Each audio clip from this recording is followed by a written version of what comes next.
खुलुमबाय। बड'लेण्ड इंखं टेलिभिजन स्टुडिय'आव आं ललिता गयारी दिनै मोनाबिलिनि गाहाय रादाबफोराव दं।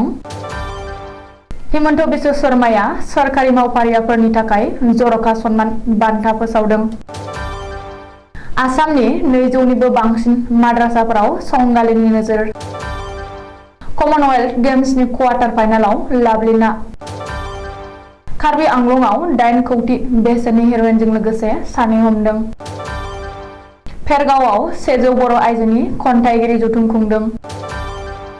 बाक्सानि बासबारियाव मोनसे एनजिअ'आ दुखुथिया सुबुंनो अनसुंथाइ रानदों। कंग्रेसआ झारखान्डनि 3 एमएलएफोरखौ सासपेन्ड खालामदों। दानिया फैदो आबुं रादाबाव।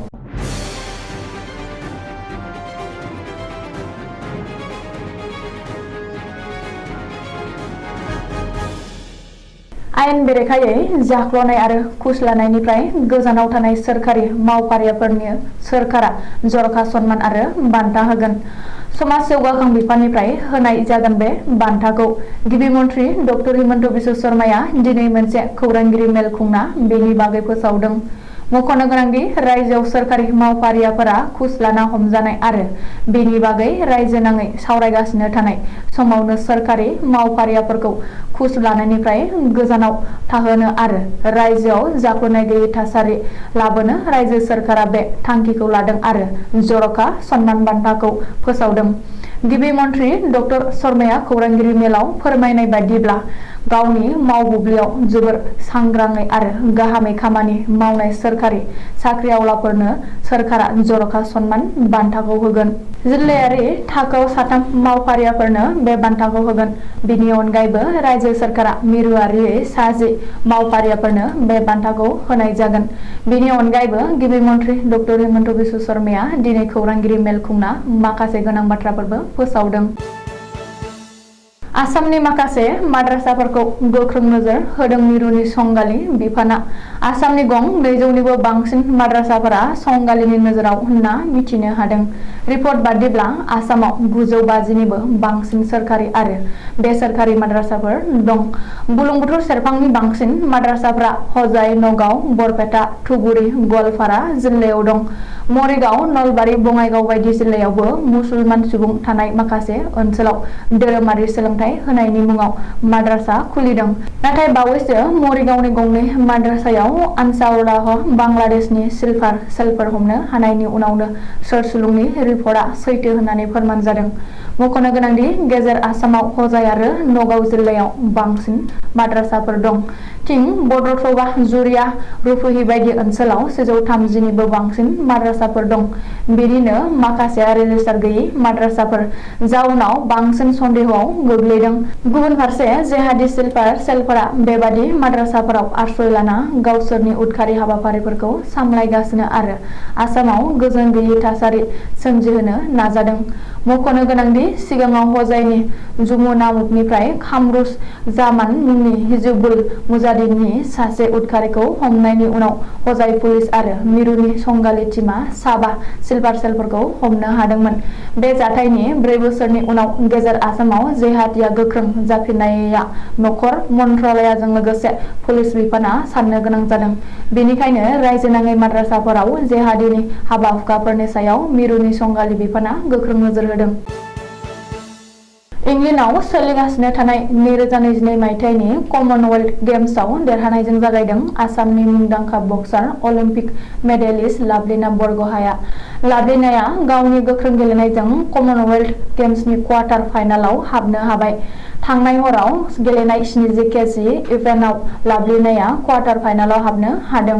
मिथिनो हानाय बादिब्ला लाभलिना बरग'हाया निउजिलेन्डनि बक्सार एरियन निक'लसनखौ 5 पइन्टआव फेजेननानै कमनवेल्थ गेम्सनि क्वार्टार फाइनालाव जायगाखौ दखल खालामदों। फैगौ 3 आगस्ट खालि लाभलिनाया क्वार्टार फाइनाल गेलेगोन। क्वार्टार फाइनालाव लाभलिनाया र'जी एकलिसजों मोगा-मोगि जानांगोन। बबेखानि अलिम्पिक मेडेलिस्ट लाभलिना बरग'हायाबो भारतनि मेडेल लाबोना होफैना आसामनि गोग्गानाय लाबोगोन होननानै रायजोनाङै गोथौ फोथायनाय लादों। मख'नो गोनांदि इंलेन्डआव सोलिगासिनो थानाय देग्लायनि कमनवेल्थ गेम्सआव भारतआ दासिम सना, रुफा आरो ब्रन्ज मोनथामबो रोखोमनि मेडेलखौ मोननो हाबाय। कार्बि आंलंआव गोबांथार बिबांनि हेर'इनजों लोगोसे सानै स्मागलार हमदों। आसाम पुलिसआ दिनै फुङाव मोनसे सोरस्लुंखौ लाना कार्बि आंलंआव सिग्रोमनानै गोबांथार बिबांनि हेर'इनजों लोगोसे सानै स्मागलारखौ हमनो हादों होननानै गिबि मन्थ्रि डक्टर हिमन्त बिश्व शर्माया टुइटाराव टुइट खालामदों। बबेखानि कार्बि आंलंआव दिनै हमनो हानाय हेर'इनआ बाजाराव खमैबो 8 कौटि बेसेननि जागोन होननानै पुलिसआ सुलुङाव फोरमायदों। मिथिनो हानाय बादिब्ला कार्बि आंलं पुलिसआ दिनै फुंबिलियाव बकाजान ओनसोलनि खाथियाव सिग्रोमनानै WB74P4456 नम्बरनि सुइपट गारिनिफ्राय गासै 75 बाक्सुफ्राव 966 ग्राम हेर'इन हमनो हादों। बेजों लोगोसे सलेमान तुयार आरो सिमान तुयार मुंनि सानै स्मागलारखौबो हमनो हायो। बबेखानि बिसोर सानै स्मागलारआ बे हेर'इनखौ डिमापुरनिफ्राय लाबोदोंमोन होननानैबो पुलिसआ सुलुङाव फोरमायदों। बे जाथायखौ लोब्बा लाना कार्बि आंलं पुलिसआ सानै स्मागलारनि हेंथायै NDPM एक्टनि सिङाव केस रेजिस्टार खालामो आरो नायबिजिरनो जागायो। फेरगाव जिल्ला बर' थुनलाइ आफादनि बानजायनायाव सानसेनि गाबगोनां हाबाफारिजों 100 बर' आइजो खन्थाइगिरिनि जथुम खुंदों। फेरगावनि के बरुवा हिनजावसा गोजौ फरायसालिनि न'ब्लाङाव गोजाम गोदान आइजो लिरगिरिफोरखौ लानानै बे जथुमखौ खुंनाय जादों। मिथिनो हानाय बादिब्ला अदालगुरि जिल्ला आबुबनि बारग' आफादगिरि बिथराय बर'नि दैदेननायाव खुंनाय बे खन्थाइगिरि मेलाव फेरगाव जिल्लानि सिङाव थानाय फेरगाव, खाग्राबारि, खैराबारि, खलायगाव, टंला, डिमाकुसि, पानेरि, पकतपारा बायदि ओनसोलनि गोदानै जाखांफुनाय बर' आइजो खन्थाइगिरिफोरा लोब लोबै बाहागो लायो आरो गावनि सुजुनाय खन्थाइफोरखौ आवरायथिनानै होयो। मख'जायोदि बे खन्थाइ मेलखौ बेखेवनानै होयो फेरगाव जिल्ला बर' थुनलाइ आफादनि बोसोनगिरि कामेस्वर बर'आ। लोगोसेनो बे खन्थाइ जथुम मेलाव फेरगाव जिल्लानि सिङाव थानाय गोबां गेदेरमा माननि सुबुंफ्रा बाहागो लाना लिरगिरिमोनखौ थुलुंगाखांहोयो।